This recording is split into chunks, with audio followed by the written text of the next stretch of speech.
Hi everybody, Mick Levinskas here, and just going to share some thoughts and ideas I have around investor introduction emails. The way I like to work is for someone to send me an email with a very short bit of information about the company, a good subject line, and generic information that I can then forward on to lots of people. So I know some people like the copy and paste method, but then I find that's like just a bit slower. That's the model I like to use. I've actually got a post which you can see up here, investor introduction template. It's available on Climate Salad under resources. And it just talks about some of my principles around making sure that it's, first of all, appealing to the very short attention span of investors. Sometimes people send me massive emails and big essays and lots of information. It's probably unlikely for me to start that way, especially if I'm on my phone or just having a look. I just want to basically say, is this important enough for me to actually really spend some time on? So it's really critical to actually use the subject line and write content in a way that is easily digestible, and then they'll quickly decide, yep, let's grab it. Let's grab it. I'll look into some more information, or I'll tag it for a review, or I'll grab a meeting. And then the thing I like to ask for is a 15-minute call. So it's like just a really short call to see whether this is a fit for someone. So I've got a bit of a target list normally, like I can really think about, especially with climate technology. But if you want to send me a separate Google spreadsheet with, hey, here are the 10 organizations I'd like to be introduced to, that'd be great. And then it's just a fresh email. Again, don't send me it on the end of 20 other emails, because if I forward it, that's going to be tagged. It's going to be a fresh email and just says, hey, Mick, I'm going to go through an example of this, but here's the principle I like. Is the company name, what you're about, like really short in the subject line, as much as you can get in the subject line to make me want to read the rest of it. The subject line is the tease to basically say, hey, this email is worth opening. And I know that sounds like a lot, but I get so many emails. I get a lot of these, and actually, what you write here is really, really important. So anything you can put in there to pique their interest about either real customers you've got. If you've got a big brand customer, put it in. If you've got really great revenue, put it in. If you've got amazing team members with great, I don't like, it's got to be still short, but you've got to, this is the thing they scan down on their inbox and go, should I open this email? And then a really brief look, it's basically, hey, Mick, thanks for the call, brief intro on us, URL, really, really short email about what you are. Don't use marketing or flowery text of like, we're going to reinvent the world, or cutting out 90% of emissions, or just like be really direct. Like, what are you? We are a SaaS product. We are a hardware product. We are an energy source. We're a storage system. Tell me about the market, what you know about it. Like, now I've combined here market size with your traction here. Probably put traction on the second line, I would say, really. And then what are you focused on now? Like, what's coming up? Talk about the future. So next, and don't talk about capital raising. So you need to build a relationship before you do capital raising. So just tell me about what you're working on as a business, and it can't be 100% about it. Shouldn't be capital raising anyway. You can attach an intro deck, or you can put a link to it, link to a video or some information. Really, really light. If you're going to do an intro deck, it should be 5 or 6 slides, like just enough information to get a meeting, not a full deck, not lots and lots of text. It's got to be there's a separate blog post I've got on this. And then basically you've got the contact details. It's like, hey, it'd be great to have 15 minutes for people to chat about this. I never do blind intros, so I never basically just, sorry, very, very rarely would I interest, unless I absolutely knew it was exactly what people wanted. Normally I would forward it on. If they say yes, then I would then pass it over.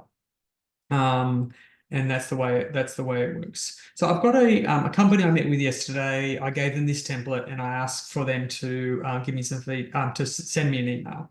So they've sent me the back, and I'm just going to use them as an example. I've asked them for permission to do this. Lear Energy, the team at Lear Energy, we have Bernard and Ginny. Had a great chat to them. Very exciting technology, long duration energy storage. But there's a few bits and pieces here I thought would be worthwhile putting in here. So first of all, we don't have the subject line. Let me see if I can grab the subject line here.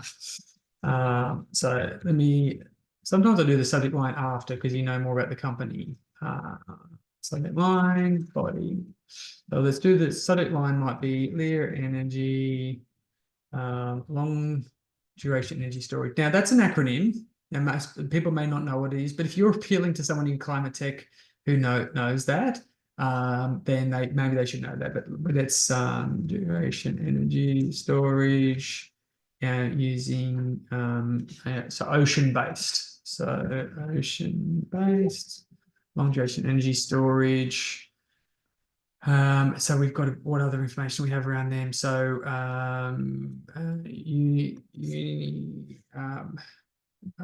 university developed IP. Let's start with that and then come back to it. So this is a bit too much text. So as you see by my note here, it's basically just 3 bullet points. Like I look at a paragraph like that, and honestly, I haven't even read this whole paragraph myself. So my suggestion on this is to actually take this content and put it into a PS. So after the PS is fine. So after your notes, so you can have in here almost further information. Further information on energy. So that's fine. Once they've decided they actually want to read more, then that's great. Like they can read more, but don't make them read more up front. So I'm taking that out. Seawater-based pumped hydro key. So you've got some of the benefits here. I would say our focus. You don't need to say our focus. This is like here is a brief intro on us. Seawater pumped hydro enables new improved modular system architecture. So even the key to this is our patents. So patented submersible. Just taking out any word that's not necessary. Deploy some offshore oil has following benefits. So okay, you can have some faster benefits, but you can't do the extra bits unless they are or maybe you want to keep those and only have those, but you've got to really cut this down. So I'm moving that to, oops, let's take that out and we can paste it in the bottom again for further information. So you have the more full detail at the bottom, but we're having this the lightest amount of information up the top. Low. Again, you might want to put those notes in because these are quite generic terms here. Improved MPV through fast commission. So it's the same. So see, that's a combination there. So improved MP through fast construction, which improves MPV, net present value. So and lower cost through those other components. So it's fast construction and commissioning, which improves MP, lower risk construction and costs. So now I've taken that out. Great availability of sites and lack of dependence on freshwater availability. That's a really big one. So we know it's seawater. We've already said that, so we can take that out. Great availability of sites and lack of dependence on freshwater availability. I've said availability twice on freshwater. So seawater pumped hydro, it enables new modular system architecture. So I would even go shorter than that. I would just have that.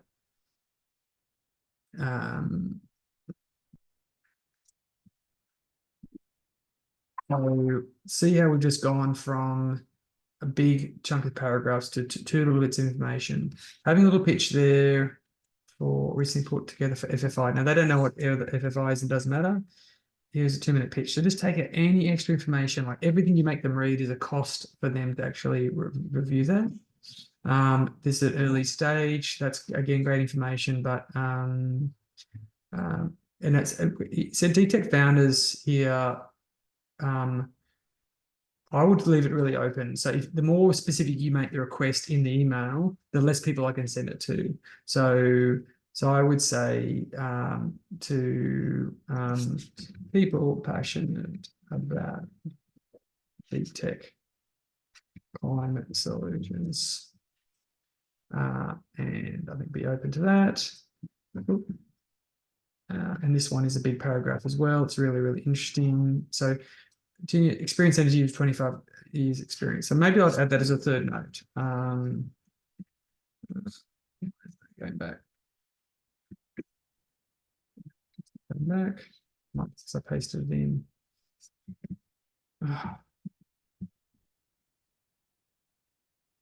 I don't know why that is not working for me. Let me try this one. Founders are chemical engineers with 25 years experience. So that's, just something a little bit about the founders. Here is a quick 2-minute pitch. Again, the smallest information possible. And I could probably link that in. So here's a quick 2-minute pitch.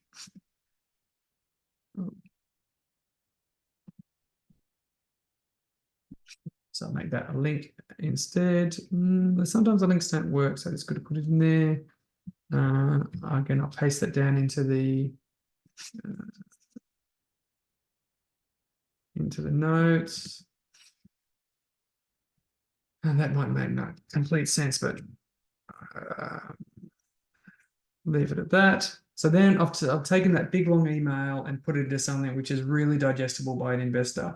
It was much more likely to be, like, generally think 10 times more likely to be opened and read as an email. So thanks to Ginny and Bernard at Lear Energy for being a bit of a guinea pig for letting me see this, and let's see how the results go.